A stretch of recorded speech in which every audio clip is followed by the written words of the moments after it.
Hey everybody, it's Mr. Ross, and today we're going to be talking about prehistoric civilization. You will be retaking the prehistoric civilization exam here shortly, so we're wanting to review a couple of things before we go ahead and get started. Well, let's start from the very beginning.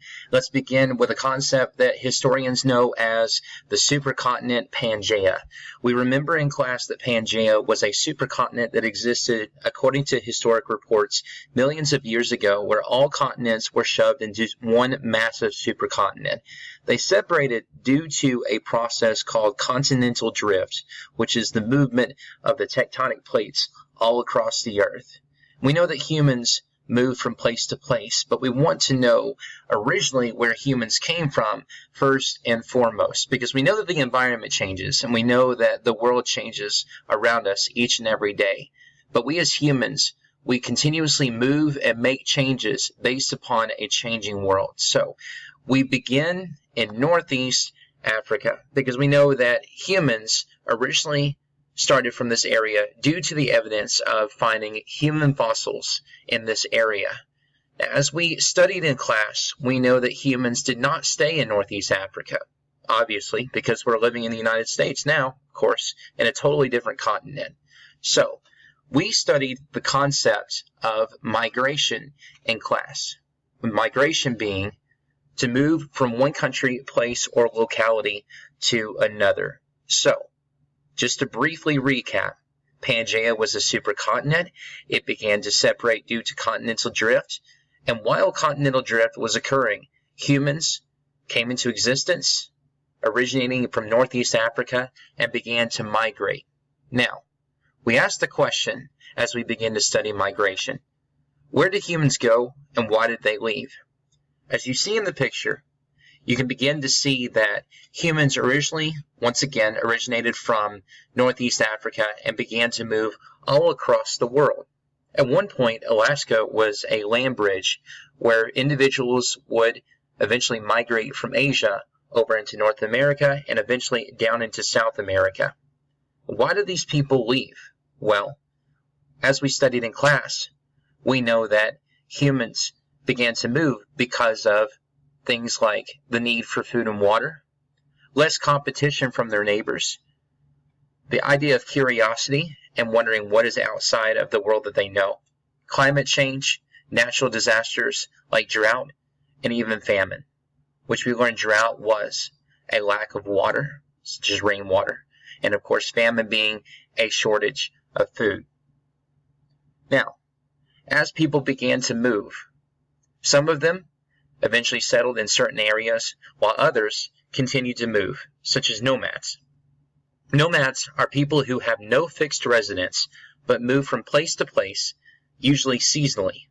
So for example, we studied in class just briefly some individuals that live in Northern Africa and Mongolia, people who do not necessarily live in one specific place, but will move from place to place each season.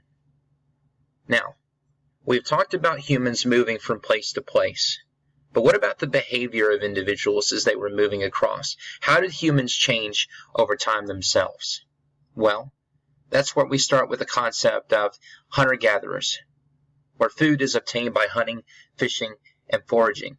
And as time went on, we noticed that humans began to discover new types of inventions or innovations, a new idea, method, or device. These new ideas, methods, or devices being introduced to society and opening doors to the spread of knowledge.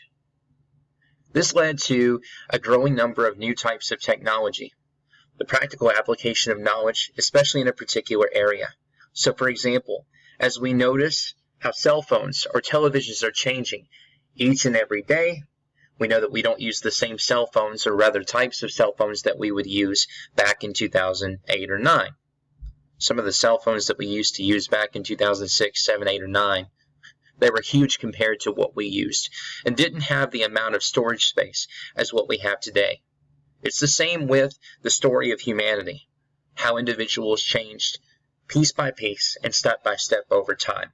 Using the practical application of knowledge, especially in a particular area, these individuals would not only change bodily, but they would also change mentally, and practically the types of practices that they would follow.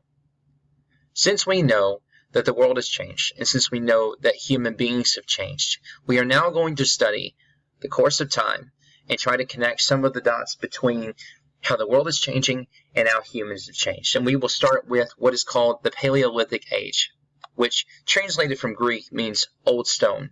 We know it as the earliest period of the Stone Age, characterized by rough or chipped stone implements, starting about 2.5 million years ago and moving all the way up to 10,000 BC. Now, some of the things that began to change during this time, and some of the things that began to become common practice, were the invention of different types of stone tools, sticks to help with tools, and yes, our favorite, fire. We studied SpongeBob.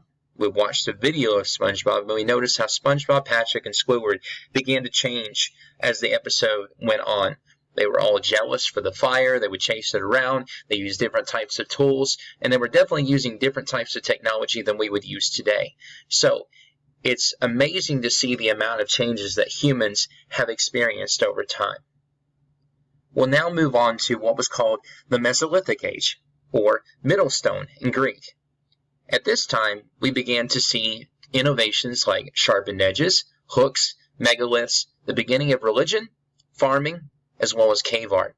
As we studied the 8 characteristics of civilization, we began to notice that religion is a major part of a civilization. So different types of innovations and different types of changes greatly impact a society. They can impact the way that we see the world and, of course, how we interact with each other. So from the Paleolithic Age to the Mesolithic Age, many things changed.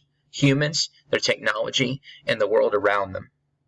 Lastly, but not least, we have the Neolithic Revolution, or, in other words, the New Stone Age.